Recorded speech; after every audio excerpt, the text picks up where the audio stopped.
quelques explications pour réaliser un menu tel que celui-ci qui sera à imprimer sur du papier photo pour un bon rendu. Ouvrir d'abord l'image de départ.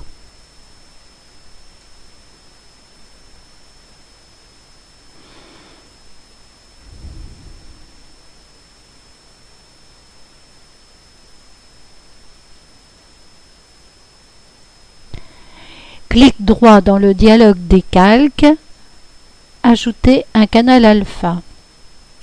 Clic droit encore dans le dialogue des calques, dupliquer le calque.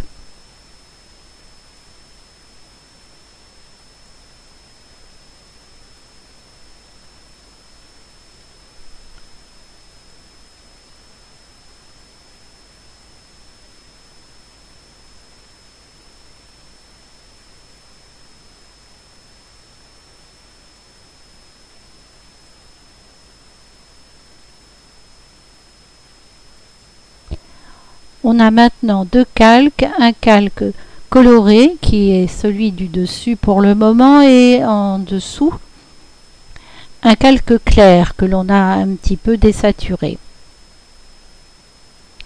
Pour plus de clarté, on va les renommer. Celui du haut qui est de couleur soutenue, je double-clique et je le renomme menu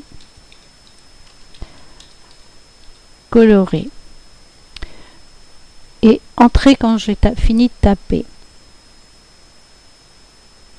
L'autre en dessous, je vais l'appeler menu clair. Entrer quand j'ai fini de taper. Le menu coloré, le menu clair.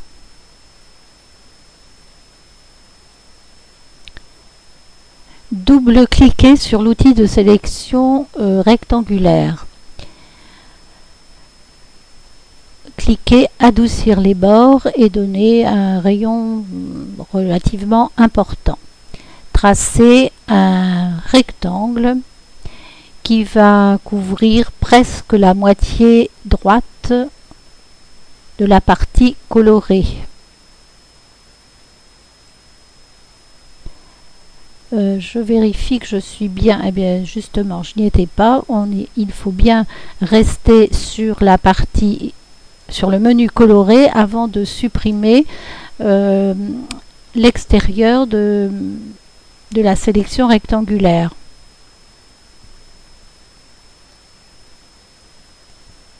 Je vais agrandir un petit peu ma sélection en cliquant dans les coins. Je laisse une bordure autour de la sélection rectangulaire. Pour le moment, c'est l'intérieur qui est sélectionné. On voit les petits points, les pointillés là qui clignotent. Pour sélectionner l'extérieur, on va faire sélection inversée. Maintenant, les points autour du rectangle clignotent et les points extérieurs clignotent aussi. C'est ce qui veut dire que c'est la partie extérieure au rectangle qui est là, qui est sélectionnée. Avant de supprimer l'extérieur du rectangle, on vérifie qu'on est bien sur ce calque, sinon c'est l'autre qui va être coupé. Donc lorsque j'ai fait ça, je presse la touche Supre du clavier. J'ai supprimé l'extérieur du rectangle.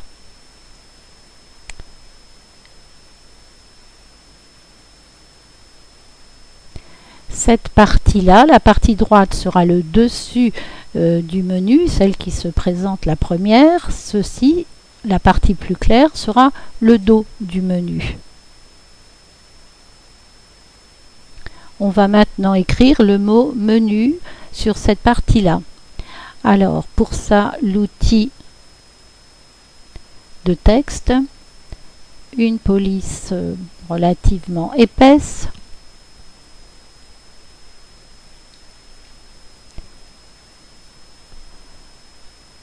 et la couleur.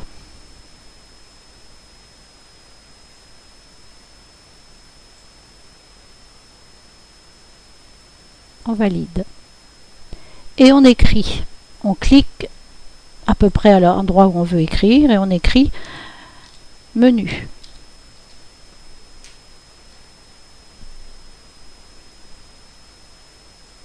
Pour se débarrasser de l'éditeur de texte, on va cliquer sur n'importe quel autre outil. Ça va supprimer la sélection de l'outil de texte. On peut agrandir éventuellement cette partie si on trouve que c'est trop petit en utilisant l'outil de mise à l'échelle comme toujours. On vérifie bien. Alors cette fois on a 3 calques que l'on se met sur le calque de texte. On peut l'agrandir un petit peu si on le trouve trop petit. On peut également le déplacer avec l'outil de déplacement. Éventuellement également le faire tourner avec cet outil. Comme je trouve que les lettres ne sont pas très bien distinctes sur le fond, je vais ajouter une bordure noire.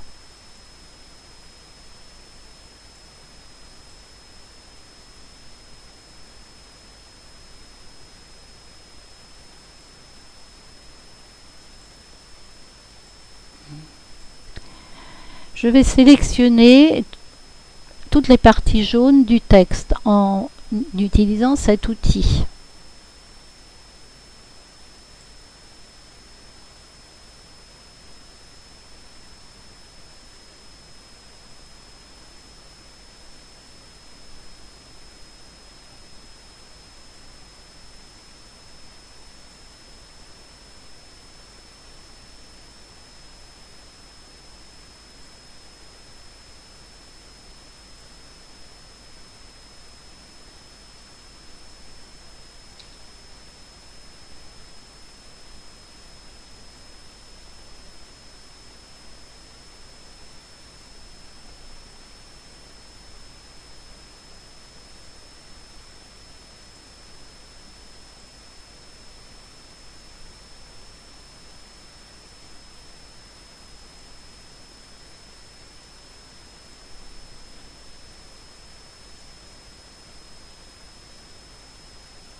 Voilà, c'est terminé.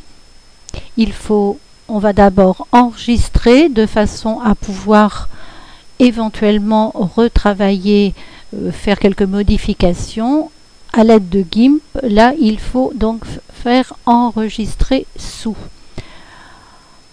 Alors, église menu XCF, c'est bon. Je vais le mettre, oui, moi c'est dans menu, enregistrer. C'est fait.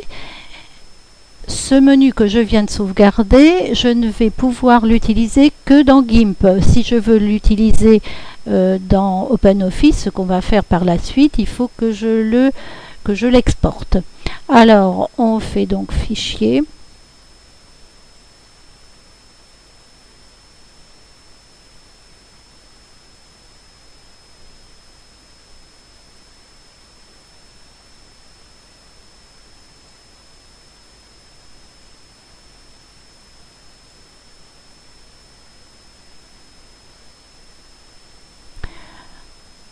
Voilà, j'en ai terminé.